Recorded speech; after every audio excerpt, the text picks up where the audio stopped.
Hey everyone, welcome back to Upside Down Data. Today I want to go ahead and revisit our upside downside potential indicator as applied to the stock market, specifically here the S&P 500. If you like the content, remember to subscribe to the channel, give the video a like and follow us on Twitter.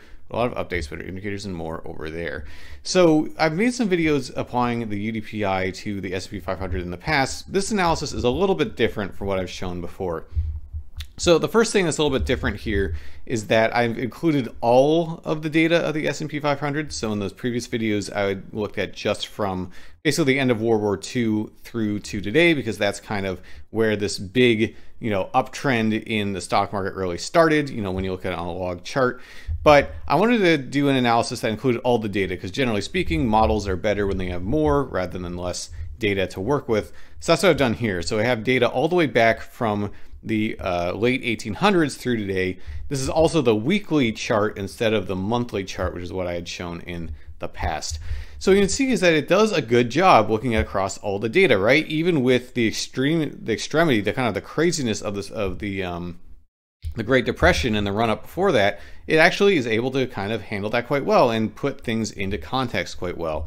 So of course, that is the Roaring '20s leading into the crash of the Great Depression. The next time we see such extremely high ratings of risk, or more specifically, when we see the UDPI saying there's minimal upside potential left, maximal downside potential left, the next time we saw that was leading up into the dot-com bubble burst in the early 2000s. And then we actually have seen it again right here. We'll talk a little bit more about that in a minute.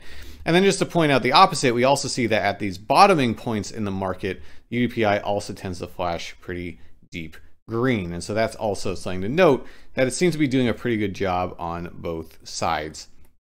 So I want to flip over to the raw output of the model across time. So we have UDPI level on the y-axis, white line is the UDPI level, yellow line is the S&P 500 across time. And let's just take a look at how it tends to behave in different market conditions and what that might tell us about what we're seeing right now. So the first thing that might stand out the most, and maybe bears mentioning the most, is that when we do see the UDPI get up to these extremely high levels, like where it's at today, or where it was just at before this correction started, that tends to lead to pretty sizable moves down in the stock market afterwards, right? Certainly, obviously, the Roaring '20s into the Great Depression, a pretty massive crash in the stock market. Dot-com bubble burst, also pretty huge as well. And then, here we are. Does this mean that we're going to go ahead and see another massive drawdown in the stock market? Certainly, there are a lot of people who are arguing that would be the case. But let's also go ahead and compare other times from the stock market's past to today and think about the macro context in which this is happening. Because certainly what a lot of people have been talking about is that today is a lot like the 70s. You've heard that a lot, right? Where we have high, kind of persistent inflation that's really sticky, hard to get rid of. That's kind of this period over here. And so certainly we did get to fairly overextended stock market ratings over here, according to the UDPI, above 2, kind of getting up, not quite up to 3, kind of maintaining that level, kind of oscillating around, maintaining that level as resistance, really going all the way up until we got to this point where we started having those more sizable stock market corrections that ultimately led us to find a bottom before moving back up. And so it's not as overextended as it was there, but it's certainly overextended. And the thing that's different here, versus maybe some of these other points, is that though we did see pullbacks in the stock market, they weren't really super extreme. This one was as bad as it got, which was less extreme than the dot-com bubble burst, less extreme than the Great Financial Crisis, and also less extreme than the Great Depression. So if we're using the 1970s as an analog to today, it might mean that we might not need to see quite as much blood on the streets as we did back then, though still we might expect more pain than we've seen so far. A drawdown of 25% in the stock market, roughly there we are right now, is still less than we've seen in the most extremes of some of these other conditions. And so I think there's a lot just from this kind of upside versus downside potential perspective, suggesting that there's no reason to think that this has to be the bottom, right? That this kind of a drawdown has to be, a full price in of a recession or anything like that. I think certainly more downside could be plausible just from this perspective. And again, in the 70s, we did not get as overextended as we did this time, from an upside versus downside perspective, at least according to the UDPI as it analyzes it. And so that might be another point to say a more extreme move down, just to kind of bring us back down from that overextension to find an actual bottom might be necessary, like what we saw back here and back here as well. But then I think then the question that we have to ask then is, okay, how will we know the bottom when we see it, right? I think that's what we're most interested about. And are we seeing anything right now suggesting that we could be at the bottom? So let's go ahead and take that one step at a time. So let's first talk about this idea of, could we be at the bottom already, being all the way down here? Well, we might be getting close, right? So if we look at the dot-com bubble burst as an example here, going from super high overextended readings on the UDPI into a big crash, we didn't go all the way down to these lowest levels to find a bottom here. We actually ended up bottoming at about negative 2.5, somewhere around there, which is not too far off from where we are right now, being down pretty much right at negative 2. And so if that's the case, it could mean that the majority of the pain's already behind us, even though in terms of absolute percentages, we haven't drawn down as far. Just in terms of us going and realizing a lot of the realistic downside potential right now, we might actually expect to find a bottom down here. And so one way that you might identify that as it's happening is if the UDPI starts kind of really forming a bottom here, really kind of bunching up and starting to actually show signs of reversal, that can be a sign of a reverse in the trend as well. We've talked about this before. And so that's one of the things that you might want to look for to see if that's going to happen. Do we start kind of getting stuck around here and then start moving up again? Especially, that might suggest that the worst is behind us. So one thing we might look for, but it's certainly not guaranteed that that could happen, right? One of the other things we might look for, just like we've seen, kind of the ultimate bottoms of these kind of more bearish times in the market tend to happen at around -4, right? Great Depression, found it there. Coming off of the 70s, in this final big leg down before we really started to recover, right around -4. Great Financial Crisis, actually breaking down below that all the way down to -5. But that was, the bottom of this more bearish kind of, or sideways time at least in the market before off to the races we went again. So if we were to go back down to that level, if we start getting close to -4 again, I might see that as being a sign that we might be getting near this kind of generational bottom. Because again, these readings do not happen often. They happen at the very bottom of the S&P 500 back here, Great Depression, kind of once here at the worst of, after the worst of the kind of the 70s recessions or early 70s.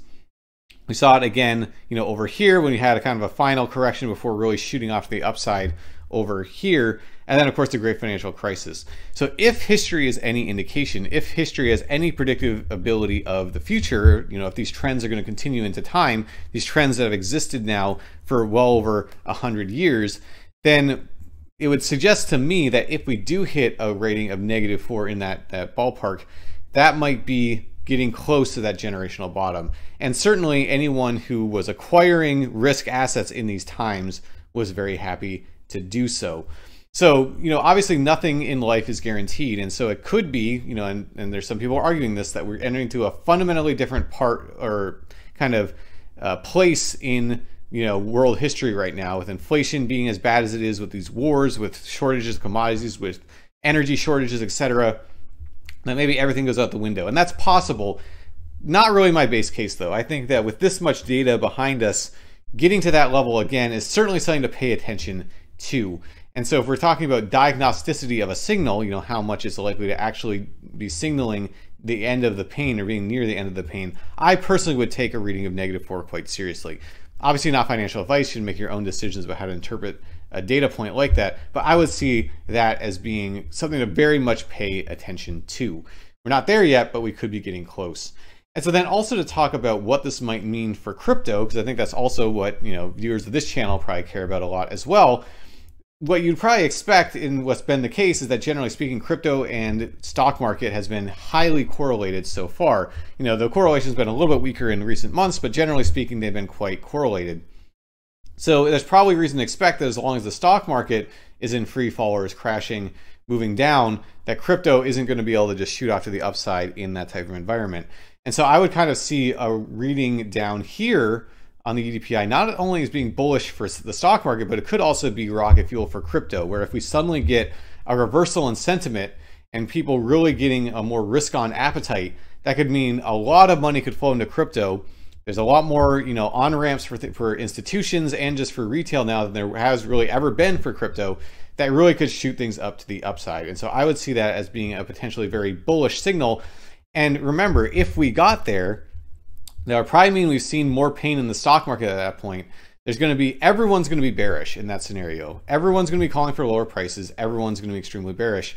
But if any history is any indication, that would actually be an extreme bullish place. Doesn't mean that the bottom would be literally when we hit -4, right? We still could go a bit lower, but what it would mean is we're getting close. We might be getting close to that bottom, which then could be that sign of a real rip to the upside. And so certainly then any signs of a trend reversal should be something, in my opinion, that would be very much worth watching. That might be very important to keep an eye on. So not financial advice, but that's just where I'm seeing where we are right now. I think this is just a useful analysis because, oftentimes we're just looking at crypto, but crypto is not living in a vacuum. What the stock market does really matters. And one of the benefits of the UDPI being this kind of generalizable model that we can apply to a bunch of different assets and get a good idea about where we're standing and especially how it compares to history and where we are in terms of relative upside versus downside potential. I think this is a useful thing to keep an eye on, and I'll certainly keep everyone updated as I see developments, either if we start looking like we're finding a bottom on the UDPI here, or if we start getting down to these really low risk levels. All right, if you like the content, remember to subscribe to the channel, give the video a like, and follow us on Twitter. A lot of updates, but indicators and more over there.